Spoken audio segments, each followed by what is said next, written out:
रोहितजी, खरं तर आज 293 अन्वे शेतकऱ्यांच्या झालेल्या अतिवृष्टीमुळे नुकसानाबाबत आज चर्चा होणार आहे. काय नेमकी सरकारकडनं जे पॅकेज जाहीर केलं होतं हे मिळालंय का आणि कुठपर्यंतची जी परिस्थिती आहे ती सांगा.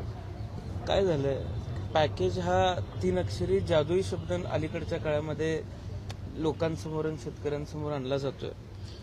खाली उतरून आज खरी परिस्थिती काय आहे हे बघणं आवश्यक आहे. शेतकऱ्यांना जे पॅकेज दिलं गेलेलं आहे किंवा जे नुकसान भरपाई दिली गेलेली आहे ती नुकसान भरपाई पूरक आहे का हे सुद्धा बघितलं पाहिजे. त्यामुळे निवळ पॅकेजच्या नावाखाली, निवळ पॅकेज सारख्या शब्दाच्या ओझ्याखाली शेतकऱ्यांना चिरडण्याचं काम शासनानं करू नये.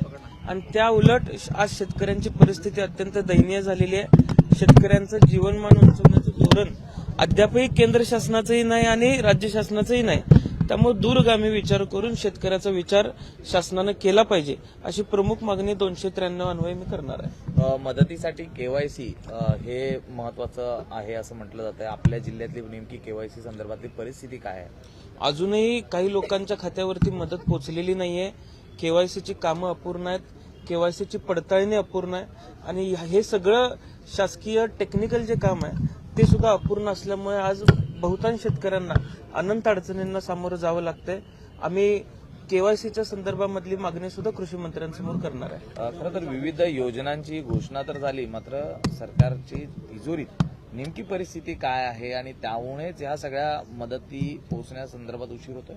तर ज्या पद्धतीचं निधी वाटप झालेलं आहे, किंबहुना 31,000 कोटीचं पॅकेज आज माउंटिंग तेवढे 31,000 कोटीचं होतंय का, प्रत्यक्ष मदत शेतकऱ्यांना किती पोहोचणार आहे, या सगळ्या गोष्टींचा अभ्यास आम्ही आमच्या भाषणामध्ये मांडणार आहे आणि राज्याची खरी परिस्थिती ही लोकांसमोर आणण्याचा प्रयत्न आमच्या सर्वांचा असणार आहे. पुणे जमीन प्रकरणामध्ये पार्थ पवार यांना कोर्टाने पवार प्रकरणामध्ये पोहोचलेली नाहीये. तुम्हाला वाटतं की टेक्निकली गोष्टींमध्ये कुठेतरी गोष्टी वाढल्या जातात आणि वेळकाढूपणा त्यात होतो? जी अमाऊंट 31,000 कोटी ही प्रत्यक्ष शेतकऱ्यापर्यंत पोहोचणारच नाहीये. मुळात हा 31,000 कोटीचा आकडा तयार कसा होतोय याचा सुद्धा अभ्यास आपण सर्वांनी केला पाहिजे. 6,500 कोटी ही प्रत्यक्ष मदत कदाचित शेतकऱ्यापर्यंत पोहोचू शकते, इतकंच सध्याचं लिमिट आहे.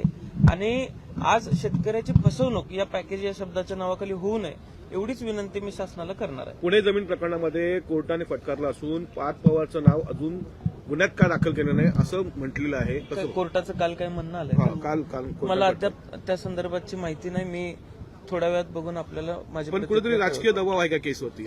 नाही, आता राजकीय दबाव असता तर कोर्टानं फटकारलं नसतं.